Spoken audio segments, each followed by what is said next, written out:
ஒவ்வொரு வீட்டிற்கும் சந்தன மரம், செம்மரம் கொடுத்து கோடீஸ்வரர்களாக ஆக்குவதே தனது லட்சியம் என்று கூறி வித்தியாசமான முறையில் சிங்கிளாக சென்று வாக்கு சேகரிக்கும் சுயேட்சை வேட்பாளர். காலையில் விவசாய பணி, மாலையில் பிரச்சாரம். சிவகங்கை நாடாளுமன்ற தொகுதியில் சுயேட்சையாக போட்டியிடும் வேட்பாளர் கலைச்செல்வம் காலையில் விவசாய பணியையும், மாலையில் பிரச்சாரமும் செய்து வருகின்றார். 6 தொகுதிகளும் 6 லட்சம் மரக்கன்றுகள் நடுவதற்கு ஒவ்வொரு வீட்டிற்கும் சந்தன மரம் கொடுத்து செம்மரம் கொடுத்து கோடீஸ்வரர்களாக ஆக்குவதே தனது லட்சியம் என்று கூறி வித்தியாசமான முறையில் சிங்கிளாக சென்று வாக்கு சேகரிக்கின்றார். சிவகங்கை மாவட்டம் மானாமதுரை அருகே நாராயணதேவன்பட்டியைச் சேர்ந்தவர் கலைச்செல்வம். வயது 39.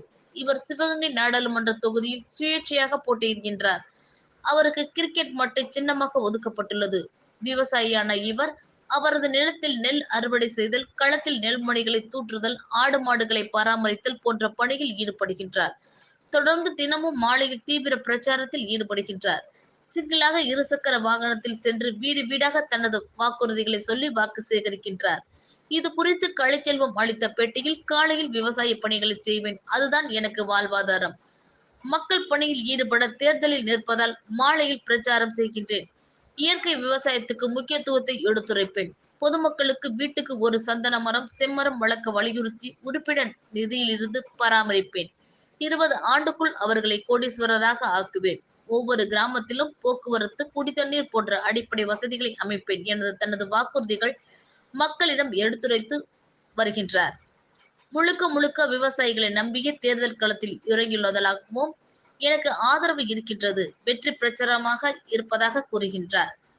தேர்தல் பிரச்சாரத்திற்கு கூட ஆள் சேர்க்க பணம் கொடுத்து கூட்டி வர வசதி இல்லை என்றும், தேர்தலில் போட்டியிட ரூபாய் 50,000 கடன் வாங்கி களத்தில் இறங்கி இருப்பதாகவும், விவசாய பணிகள் செய்து கடனை அடைத்து விடுவேன் என்றும் எளிமையாக நடந்து சென்று வாக்குறுதிகளை கூறி மக்களை சந்திப்பதால், வாக்காளர்களிடம் கலந்துரையாடி அவர்களின் நம்பிக்கையை பெறுவதால் தனக்கு வெற்றி நிச்சயம் என கூறுகின்றார். நாளையுடன் பிரச்சாரம் முடிவடையும் நிலையில் அரசியல் கட்சி வேட்பாளர்களுக்கு இணையாக இவர் போன்ற சுயேட்சையான வேட்பாளர்களும் தீவிர வாக்கு சேகரிப்பில் ஈடுபட்டு வருவதை பொதுமக்கள் ஆச்சரியமாக பார்ப்பதை காண முடிகின்றது.